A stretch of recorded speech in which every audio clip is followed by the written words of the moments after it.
Hello दोस्तों, मैं JK SET L S SET and A NET paper 1 के series का एक और वीडियो लेकर आया हूं। दोस्तों, आज का जो हमारा टॉपिक है वो है इंडक्टिव आर्गुमेंट। दोस्तों, ये टॉपिक यूनिट 6 जिसका नाम लॉजिकल रीजनिंग है। इसमें हमने कल ये डिस्कस किया था कि आर्गुमेंट हम किसको कहते हैं, और उसके साथ साथ हमने कल ये भी डिस्कस किया था कि डिडक्टिव आर्गुमेंट क्या होता है, और वहाँ पर हमने कुछ एग्जांपल्स भी की है। तो आज हम उसी को आगे लेते हुए डिस्कस करेंगे कि इंडक्टिव आर्गुमेंट, और इसके साथ साथ कुछ और भी टाइप्स हम आज ही डिस्कस करेंगे, जिसमें एनालॉगी आर्गुमेंट आता है, जिसमें सर्कुलर आर्गुमेंट आता है, या ट्रांसेंडेंटल आर्गुमेंट जिसको हम कहते हैं। ये 3-4 टाइप्स हम आज डिस्कस करेंगे। लेकिन वीडियो शुरू करने से पहले आपको मैं बताऊं कि अभी तक जितने भी टॉपिक्स हमने डिस्कस किए हैं, उन सारे वीडियोस का लिस्ट आपको मिलेगा प्ले लिस्ट में, जहाँ पे JK SET L S SET and A NET के नाम का एक लिस्ट है, और साथ साथ उन सारे यूनिट्स की पीडीएफ फाइल आपको मिलेगी टेलीग्राम चैनल पर, जिसकी लिंक मैंने डिस्क्रिप्शन में डाल दी है। अगर कोई नया है जिसने अभी तक टेलीग्राम ग्रुप ज्वाइन नहीं किया है, तो आप आज ही टेलीग्राम ग्रुप ज्वाइन करो और वहाँ से वो पीडीएफ नोट्स डाउनलोड करो। अगर किसी को पेपर 2 एजुकेशन है, तो उसके वीडियोस भी आपको मिलेंगे प्ले लिस्ट में, जहाँ पे पेपर 2 एजुकेशन के नाम का एक लिस्ट है।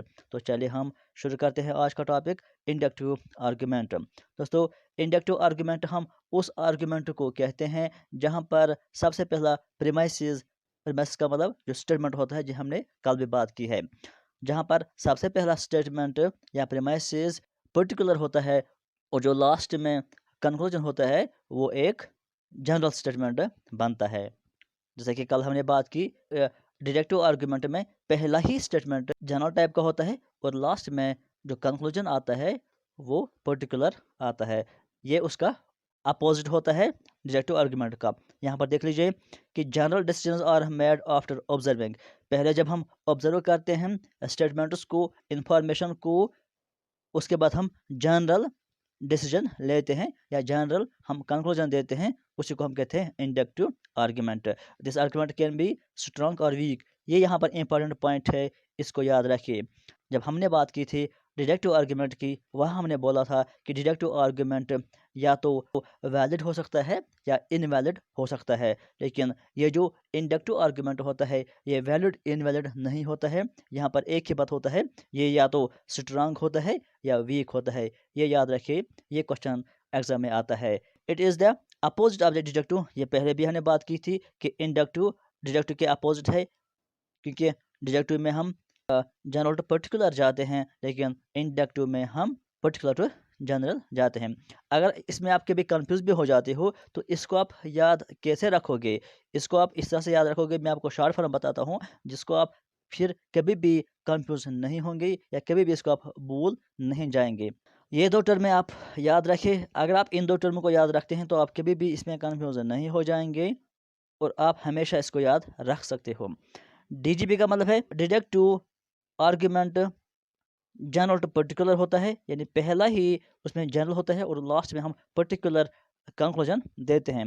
लेकिन जो इंडक्टिव आर्गुमेंट होता है, इसमें क्या होता है, इसमें पर्टिकुलर टू जनरल होता है, यानी पहला जो स्टेटमेंट होता है वो पर्टिकुलर होता है, और लास्ट में जो कंक्लूजन होता है वो जनरल होता है। आईपीजी और डीजीपी आप याद रखिए, तो इसको याद रखने में आसानी हो जाएगी कि डिडक्टिव आर्गुमेंट और इंडक्टिव आर्गुमेंट किस टाइप का आर्गुमेंट होता है। तो यहाँ हम बात कर रहे थे इंडक्टिव आर्गुमेंट की। In inductive argument general statements और combined to infer a general conclusion. ये हमने पहले ही बात की कि जो स्टेटमेंट्स होते हैं, इनको जब आप कंबाइन करते हो, कंबाइन करने के बाद आप जनरल कंक्लूजन जब निकाल लेते हो, तो उसको हम कहते हैं इंडक्टिव आर्गुमेंट। तो यहाँ पर एग्जांपल आप देख लीजिए, the coin I pulled from the bag is rupees 5। अगर एक बैग है, हम कहते हैं कि हमने एक बैग से एक कॉइन निकाल ली। हमको ये पता नहीं था पहले कि इसमें किस टाइप की कॉइन्स हैं। हमने जब उसमें से एक कॉइन निकाल ली, वो 5 रुपीज़ की कॉइन थी। फिर जब हमने दूसरी कॉइन निकाली, वो भी हमने देखा तो वो भी 5 रुपीज़ की कॉइन थी। जब हमने तीसरी कॉइन निकाली, तो वो भी 5 रुपीज़ की कॉइन थी। तो हम कहते हैं कि अगर हमने पहले कॉइन निकाली, वो भी 5 रुपीज़ की कॉइन निकली। जब हमने दूसरी निकाली, वो भी 5 रुपीज़ की कॉइन निकली।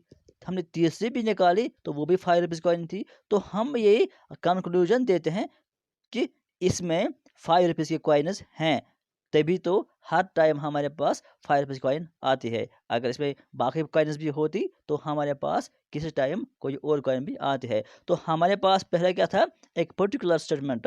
तो हमने लास्ट में एक जनरल कंक्लूजन दिया कि इस बैग में सिर्फ ₹5 के कॉइन्स हैं। तो इसी तरह के स्टेटमेंट्स को हम कहते हैं इंडक्टिव आर्ग्यूमेंट्स, जिसमें हम पहले पर्टिकुलर से लेकर और लास्ट में हम जनरल तक जाते हैं। तो उसके बाद जो दूसरा इसका टाइप है वो है एनालॉगस आर्ग्यूमेंट। एनालॉगस तो हमने पहले भी 5th यूनिट में भी बात की थी। इसका मतलब क्या है? इसका मतलब है कि जब हम कंपेयर करते हैं दो चीज़ों को, उसको हम बोलते हैं एनालॉगस। तो एनालॉगस आर्ग्यूमेंट का मतलब क्या हुआ फिर? एनालॉगस आर्ग्यूमेंट वो आर्ग्यूमेंट होता है जहाँ पर हम ऐसे स्टेटमेंट्स या ऐसी प्रेमाइसेस बोलते हैं जिसमें हम दो चीज़ों को कंपेयर करते हैं। कंपेयर किस तरह हम करते हैं? यानी हम देखते हैं उनमें क्या सिमिलरिटीज़ है या उनमें क्या सेम है, उसी के बिना पर हम उनको कंपेयर करते हैं, जिससे हमको कोई सेम या सिमिलर रिलेशनशिप नज़र आती है। तो argue by analogy is to argue that because two things are similar, यानी जब दो चीज़ें सिमिलर होती हैं तो हम उनको कंपेयर करके जब हम कोई बात कहते हैं तो उसको हम कहते हैं कि ये एनालॉगस आर्ग्यूमेंट है। एग्जाम्पल के तौर पर आप यहाँ पर देख लीजिए, अगर हमने कहा she is as blind as bat, हमने शी को किसके साथ कंपेयर किया? बैट के साथ। हमने कहा कि जिस तरह बैट ब्लाइंड होता है उसी तरह वो भी ब्लाइंड है। तो यहाँ पर हमने दो को कंपेयर किया, ये स्टेटमेंट है, तो इसको हम कहेंगे कि ये एक एनालॉगस आर्ग्यूमेंट है। यहाँ पर देख लीजिए एक और example, life is like chocolate. यहाँ पर हमने लाइफ को कंपेयर किया किसके साथ? चॉकलेट के साथ। तो जब भी हम दो चीज़ों को आपस में कंपेयर करते हैं, कुछ सिमिलरिटीज़ उसमें हम बताते हैं या सिमिलरिटीज़ के बेस पर हम उन दोनों के बीच में कोई रिलेशनशिप क्रिएट करते हैं, तो उस टाइप के आर्ग्यूमेंट्स को हम कहते हैं एनालॉगस आर्ग्यूमेंट्स। ये बहुत ही सिंपल है, आपको ईजी वे में समझ में आ जाएगा और याद भी आपको रहेगा। सिर्फ आपको ये याद रखना है, एनालॉगस जो टर्म है उसका बेसिकली जो मीनिंग है वो है कंपेयर, यानी जब हम दो चीज़ को आपस में कंपेयर करें उसको हम बोलते हैं एनालॉगस। तो उसी से फिर बनता है एनालॉगस आर्गुमेंट। यहाँ पर देख लीजिए एक और example, finding that lost dog will be like finding a needle in A high stack, यानी कह रहा है कि वो डॉग जो खोया था उसको पाना बराबर उसी के जैसा होगा जिस तरह से एक घास के ढेर में से आप सुई को ढूंढ कर निकालेंगे। यानी इसका कहने का मतलब यह है कि उस डॉग को आप पाना मुश्किल है, क्योंकि घास के ढेर में अगर सुई चली जाएगी तो उसको वहाँ से ढूंढ कर निकालना बहुत ही मुश्किल होता है। तो इससे यहाँ पर लास्ट यानी जो खोया हुआ डॉग है उसको कंपेयर किससे किया है? एक सुई से जो घास में खोई हुई है। तो जहाँ पर भी यहाँ पर भी उसने दो चीज़ को कंपेयर किया, तो ये भी बन गया एनालॉगस आर्गुमेंट।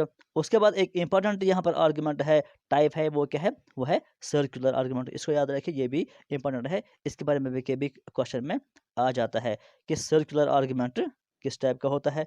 देख लीजिए, इजी है, आपको इजी समझ में आ जाएगा। सर्कुलर आर्गुमेंट इसको हम दूसरे नाम से कहते हैं कि ट्रांसेंडेंटल आर्गुमेंट। ये एक ही होता है, सर्कुलर आर्गुमेंट या ट्रांसेंडेंटल आर्गुमेंट। इसका मतलब क्या है कि जब आप कोई ऐसा स्टेटमेंट बोलते हैं और कंक्लूजन में भी सेम उसी स्टेटमेंट को आप रिपीट करते हैं, दूसरे स्टेटमेंट में भी आप वही बात बोलते हैं, या हम कहेंगे कि आप दो स्टेटमेंट्स में एक ही बात बोलते हो, उसको हम कहते हैं सर्कुलर आर्गुमेंट। पहली जो आपने बात बोली, दूसरे स्टेटमेंट में आप उसी को रिपीट कर रहे हो दूसरे अल्फाज में। कैसे?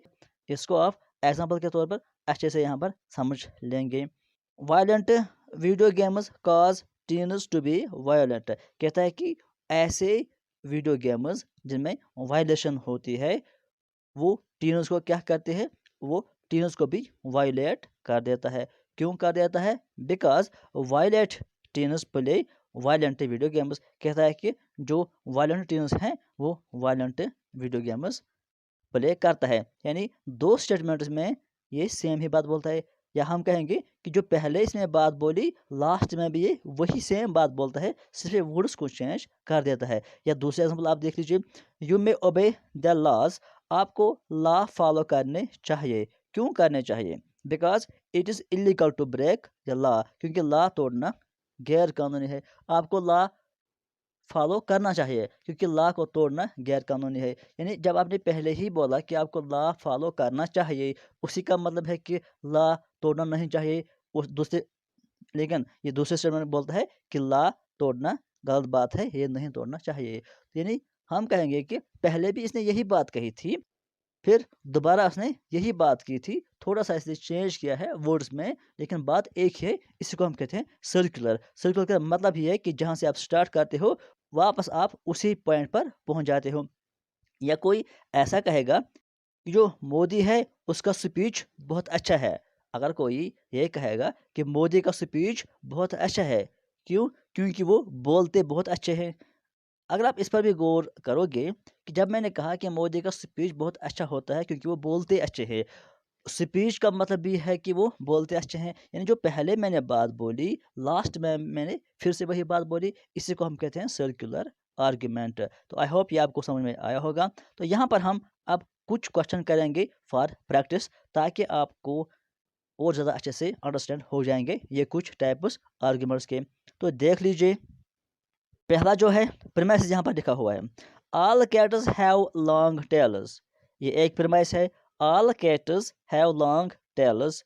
और उसके बाद यहाँ पर दूसरा प्रीमाइसिस यानी दूसरा स्टेटमेंट है, शंकु इज अ कैट। पहले उसने कहा कि ऑल कैट्स, सारे बिल्लियाँ जो हैं उनको लॉन्ग टेल है, लेकिन शंकु भी एक कैट है। उसके बाद उसने इसका कंक्लूजन दिया, देयर फोर शंकु हैज़ टेल। तो जो शंकु है उसको टेल होगा। आपको बताना है which type of argument is it, ये किस टाइप का आर्ग्यूमेंट है। इस तरह के क्वेश्चन भी आपको एग्जाम में आएंगे, इसको ध्यान से देखिए और इसको सॉल्व करने की कोशिश कीजिए। तो बता दीजिए ये किस टाइप का आर्ग्यूमेंट है। क्या ये डिडक्टिव आर्ग्यूमेंट है, क्या ये इंडक्टिव है, या सर्कुलर है, या एबडक्टिव है। एबडक्टिव आपने अभी नहीं पढ़ा है, वो हम कल डिस्कस करेंगे, लेकिन इसका आंसर एबडक्टिव नहीं है, ये मैं आपको बताऊं। आपको इसका आंसर इन तीन में से कोई देना है जो हमने पढ़े हैं। तो बता दीजिए इसका आंसर क्या है। तो मैं आपको इसका आंसर भी बता देता हूँ। इसका आंसर है डिडक्टिव। अभी हमने बात की थी कि जो डिडक्टिव आर्ग्यूमेंट होता है, डीजीपी यानी जनरल टू पर्टिकुलर। तो यहाँ पे अगर आप देखेंगे, पहले हमने कहा कि all cats have a tail, जो बिल्लियाँ हैं सारे बिल्लियों को टेल होता है, तो जनरल हो गया, पहला स्टेटमेंट जनरल हो गया। उसके बाद हमने कहा शंकु इज अ कैट, शंकु इज अ कैट, ये पर्टिकुलर है। तो जब पहले जनरल स्टेटमेंट आता है और उसके बाद पर्टिकुलर आता है और फिर कंक्लूजन भी पर्टिकुलर टाइप का होता है, यहाँ पे देखिए शंकु हैज अ टेल, तो ये भी पर्टिकुलर है। तो इसका मतलब ये है कि ये जनरल टू पर्टिकुलर है। तो जब जनरल टू पर्टिकुलर होता है वो क्या होता है, डीजीपी यानी डिडक्टिव आर्ग्यूमेंट। तो इसका आंसर क्या हो जाएगा, अब इसका आंसर हो जाएगा डिडक्टिव आर्ग्यूमेंट। दूसरा एग्जांपल आप देख लीजिए और ज़्यादा अंडरस्टैंड हो जाएगा। देखिए, poverty is a problem for society. कहता है कि जो पॉवर्टी है वो सोसाइटी के लिए एक प्रॉब्लम है। बिकॉज, क्यों प्रॉब्लम है, it creates trouble for people through out the community, क्योंकि इससे लोग में मुश्किलात हो जाती हैं, यानी प्रॉब्लम हो जाती है। तो समझ लीजिए इस बात को, पॉवर्टी समाज के लिए प्रॉब्लम है। क्यों प्रॉब्लम है, क्योंकि वो पॉवर्टी समाज में लोगों को प्रॉब्लम क्रिएट करता है, मुश्किलात खड़ी कर देता है। तो सोचिए कि किस टाइप का आर्गुमेंट है। क्या ये डिडक्टिव है, क्या ये इंडक्टिव है, सर्कुलर है, या एबडक्टिव है। सिंपल सी बात है कि पहले ही इसने कहा कि पॉवर्टी प्रॉब्लम है। क्यों प्रॉब्लम है, क्योंकि वो सोसाइटी के लोगों को प्रॉब्लम कम खड़ी कर देती है। तो ये सर्कुलर टाइप का आर्गुमेंट हो गया। पहले जो उसने बात बोली लास्ट में भी वही बात उसने बोली, तो सर्कुलर आर्गुमेंट हो गया है। तो कल हम इसके कुछ और टाइप्स भी डिस्कस करेंगे। आज के लिए फिलहाल इतना ही। Thank you.